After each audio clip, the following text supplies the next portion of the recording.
Hello बच्चों, आज हम लोग देख रहे हैं पीरियोडिक टेबल। तो पीरियोडिक टेबल में बहुत ज़्यादा पढ़ने की ज़रूरत नहीं है। हम लोग को सिर्फ दो पीरियोडिक टेबल मेन देखना है।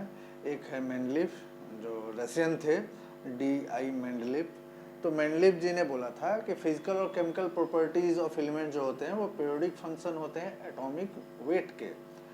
बाद में पता चला कि नहीं, इसमें बहुत सारे एनोमली आ रहे हैं। तो फिर मॉडर्न पीरियोडिक टेबल आया, जिसमें मॉडर्न पीरियोडिक टेबल में ये बोला गया कि physical and chemical properties of elements जो होते हैं वो पीरियोडिक फंक्शन होते हैं एटॉमिक नंबर के, ना कि एटॉमिक वेट के। तो हम लोग मॉडर्न पीरियोडिक टेबल को थोड़ा डिटेल में देखेंगे, ठीक है।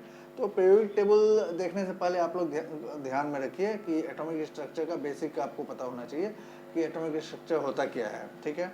तो जैसा कि एटॉम में हम लोग देखते हैं ऑर्बिटल को, उसको सब ऑर्बिटल्स को, तो होता है S, P, D and F, ठीक है।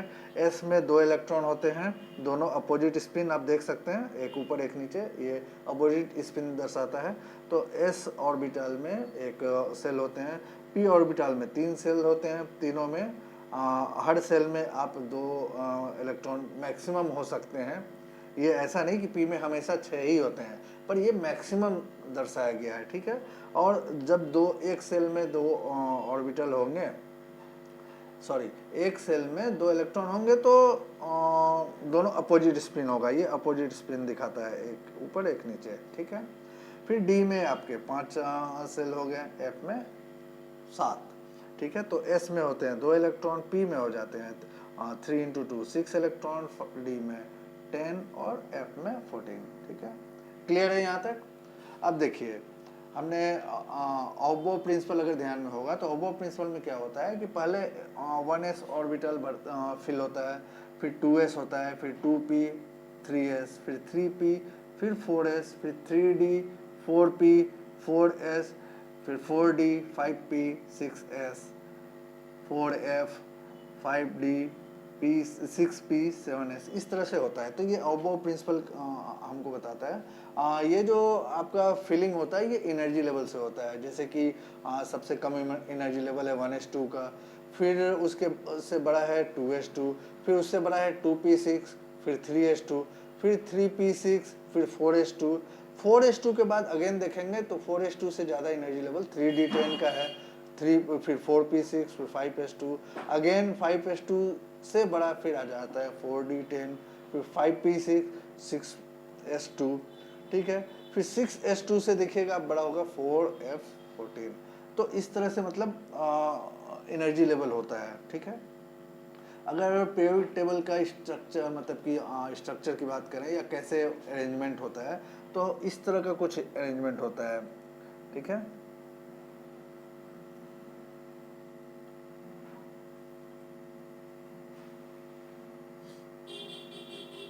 ये मोटा मोटी आप ड्राइंग पे मत जाइएगा, कंसेप्ट को समझिएगा, ठीक है।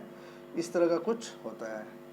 ये जो गड्ढा है, ये गड्ढा को हम लोग डिटेल में देखेंगे क्या होता है, ठीक है। तो ये आपका ये हो जाएगा S, ये वाला ब्लॉक जो है S हो जाएगा। इसको बोलते हैं ग्रुप 1, ये ग्रुप 2, ठीक है।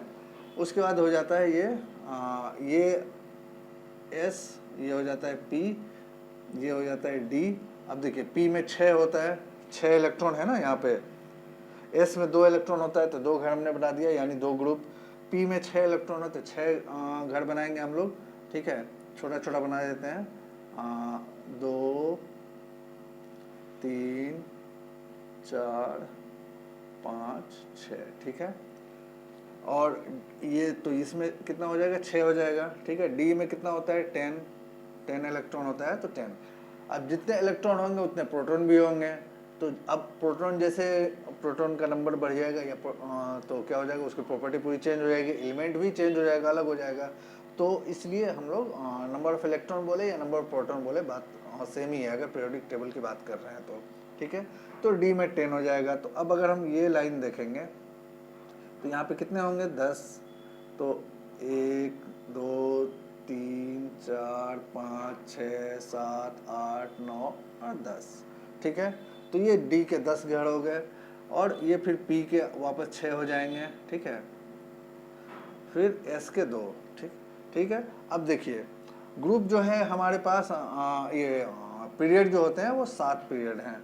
तो ये 1 2 3 4 5 6 7, ठीक है। तो इस तरह से अब ये देखेंगे हमारे पास क्या है, 1s2 जो ये पहला एलिमेंट जो होता है वो हाइड्रोजन होता है, ठीक है।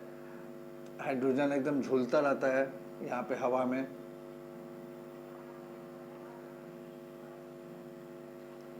ठीक है। हाइड्रोजन यहाँ पे हवा में झूलता रहता है। मॉडर्न पीरियोडिक टेबल में उसको जगह नहीं दिया गया है इस बॉक्स में। उसका वजह ये है कि ये हाइड्रोजन कभी मेटल की तरफ बिहेव करता है, कभी नॉन मेटल की तरफ। इधर नॉन मेटल होते हैं, इधर मेटल होते हैं। मतलब मेटालिक प्रॉपर्टी जो होता है, मेटालिक प्रॉपर्टी वो इधर से इधर डिक्रीज होती है, और नॉन मेटालिक प्रॉपर्टी इधर इंक्रीज होती है, इधर से इधर डिक्रीज होती है, ठीक है। तो हाइड्रोजन कभी मेटल की तरफ रिएक्ट करता है, कभी नॉन मेटल की तरफ। तभी यहाँ रखें या इधर रखें पता नहीं होता है, इसलिए हाइड्रोजन को हवा में रख दिया गया है, ठीक है। इसको हम लोग डिलीट कर देते हैं थोड़ी देर के लिए ताकि क्लियर दिखे, ठीक है। तो ये हो गया हाइड्रोजन हवा में, और यहाँ पे हाइड्रोजन के बाद हीलियम होता है। तो ये एक यहाँ पे हीलियम निकला हुआ है, ठीक है। हीलियम, इस ग्रुप को बोलते हैं नोबेल ग्रुप, ठीक है। तो ये नोबेल ग्रुप हुआ। अब ये हो गया अल्कली मेटल, ये हो गया अल्कलाइन अर्थ मेटल, ठीक है। ये ग्रुप 1 2 3 से जाके यहाँ पे कितना आएगा 12 तक, फिर 13 14 15 16 17 18। तो ग्रुप 18 जो है ये नोबेल गैस होता है। इसको नोबेल गैस भी बोलते हैं और इनर्ट गैस भी बोलते हैं, ठीक है। ये टेबल आपका एकदम सिमेट्रिक देखिए इस तरह से बन जाएगा। अगर आप सिर्फ इसको ध्यान में रखेंगे तो आप पीरियोडिक टेबल में गलती नहीं करेंगे, ठीक है। SPDNF रखना है, उसके बाद ऑबो प्रिंसिपल। अब देखिए S में क्या हुआ, 1 हो गया हाइड्रोजन, ये वाला 1। 2 में हीलियम आ गया, यहाँ पे 2 है। 3 आएंगे तो वापस यहाँ पे आ जाएगा 3 4, ये सब एटॉमिक नंबर है। 5 6 7 8 9 10, ठीक है। 11 आएंगे तो वापस 11 12 13 14 15 16 17 18, फिर 19 आएंगे तो 19 20 21, फिर यहाँ पे आएगा 21 22 23 24 25 26 27 28 29 30 31 32 33 34 35 36। अब देखिए ध्यान से देखिए इसमें क्या हो रहा है, 1s2 जो है वो कहाँ जा रहा है, एक हाइड्रोजन हवा में है बीच में, और हीलियम यहाँ पे, ठीक है। ये जगह हीलियम है। तो ये हो गया ग्रुप 1। ग्रुप 1 में 2 ही एलिमेंट होते हैं। ग्रुप 1 में जैसे देख रहे हैं 2, तो क्या होता है, एक प्रोटॉन 1 हो सकता है या 2 हो सकता है, यही 2 हो सकता है मैक्सिमम। इसका कितना है, S का 2, ठीक है, 2 इलेक्ट्रॉन, यानी 2 प्रोटॉन इसमें हो सकता है। तो एक हाइड्रोजन हो गया, एक हीलियम हो गया। सेकेंड ग्रुप में देखेंगे आप, सेकेंड ग्रुप तो क्या हुआ 2s2। अब इनके पास 2 ऑलरेडी है, फिर तीसरा चौथा 3 4। इसके बाद क्या है 2p6 जा रहा है, p6, D खाली है, D में नहीं आ रहा है। तो क्या हुआ p6 में 1 2 3 4 5 6, तो ये 2p6 जो है यहाँ फिल हो गया। तो देखिए 2s2 2p6, फिर उसी तरह से 3s2 होगा 3p6, देखिए 3s2 फिल होगा, उसके बाद क्या आ जाएगा 3p6, फिर जाएगा 4s2, ये 4s2 हो गया, ठीक है। 4s2 के बाद कहाँ जाएगा 3d10, 4s2 के बाद क्या गया 3d10, तो ये वाला फिल होगा, है ना। तो 20 हुआ, 21 22 23 24 25 26, ठीक है, ठीक है 3d10। उसके बाद क्या जाएगा 4p6 इसमें जाएगा। तो अब देखिए ध्यान से देखिए, तो ये वाले लाइन में अगर देखेंगे ध्यान से तो क्या है, ये 4s2 यहाँ पे आ रहा है, पर यहाँ पे जो है इस लाइन में 3d10 है, ठीक है। यानी कि जो S और P का जो नंबर है, ठीक है, और D का नंबर है, दोनों में डिफरेंस है। S और P जो है वो हमेशा एक लेवल ऊपर रहता है और D एक नीचे है। ये 3d10 है, फिर 4p6, ठीक है। अगेन यहाँ पे आएंगे तो 5s2 आएगा, ये 5s2 के बाद क्या है 4d10 आएगा, फिर 5p6, ठीक है। फिर यहाँ पे 6s2 के बाद क्या आता है 4f। अब ये जो 4f है वो यहाँ पे ये जो होता है ये अगेन आपका कितना आ जाएगा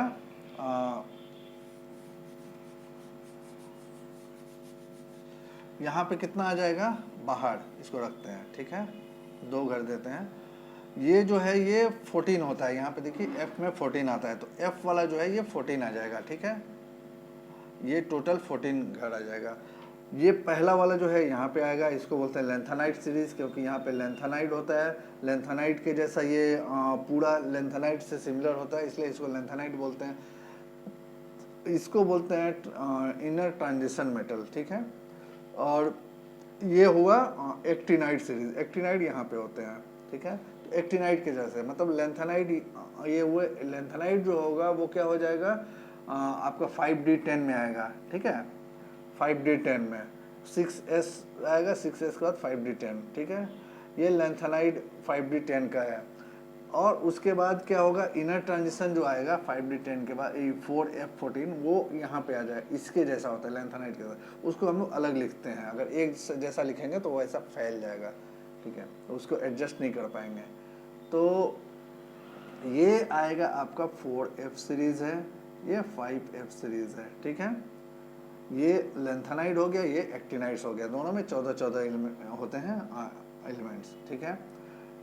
ये 14 हुए, ये 14 हुए, 14 एलिमेंट्स 4f में, 14 एलिमेंट्स 5 में, ठीक है। तो इस तरह से एक पीरियोडिक टेबल का स्ट्रक्चर हम लोग बनाते हैं, ठीक है।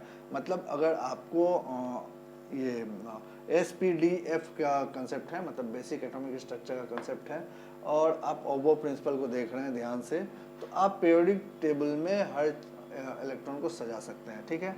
अब इसमें कुछ चीज़ें जानने लायक होती है, जैसे ग्रुप 1 है ये, ठीक है। ग्रुप 1 जो होती है, ग्रुप 1 को बोलते हैं अल्कली मेटल्स, ठीक है। ग्रुप 1 को हम लोग क्या बोलेंगे, अल्कली मेटल्स, ये हुआ अल्कली मेटल्स। ग्रुप 2 को बोलते हैं अल्कलाइन अर्थ मेटल्स, ठीक है। तो ये ग्रुप 1 जो है और ग्रुप 2 ये अल्कली मेटल्स हुआ, ये अल्कलाइन अर्थ मेटल्स हुआ। फिर ग्रुप 15 जो है, 15 कहाँ पे है हमारा, यहाँ पे है, ठीक है। ग्रुप 15 को बोलते हैं नाइकोजेंस, नाइकोजेंस, NiCOGENS, नाइकोजेंस, ये ग्रुप 15 को बोलते हैं नाइकोजेंस, ठीक है। उसके बाद ग्रुप 16 होता है, उसको बोलते हैं चैल्कोजेंस, चैल्कोजेंस, CHALCOGENS, ठीक है। तो ग्रुप 16 को बोलते हैं चैल्कोजेंस। ग्रुप 15 हो गया नाइकोजेंस, ग्रुप 16 चैल्कोजेंस, ग्रुप 17 हो गया हेलोजेंस, ठीक है, हेलोजेंस। और ग्रुप 18 क्या हो गया, नोबेल गैस, ठीक है। यहाँ पे हमने ये गलत दिया है, ये होगा आपका ग्रुप 18, ये हो गया ग्रुप 17, ग्रुप 16, ग्रुप 15, ठीक है। 15 हो गया नाइकोजेंस, 16 हो गया चाल्कोजेंस, 17 हेलोजेंस, 18 नोबेल गैस, ठीक है। नोबेल गैस में अब इसमें एटॉमिक स्ट्रक्चर में हमने देखा है कि नोबेल गैस जो होता है वो लास्ट वाला होता है, उसका outer most orbital completely field होता है, जिसके वजह से वो रिएक्ट ही बहुत ज़्यादा नहीं करता है, ठीक है।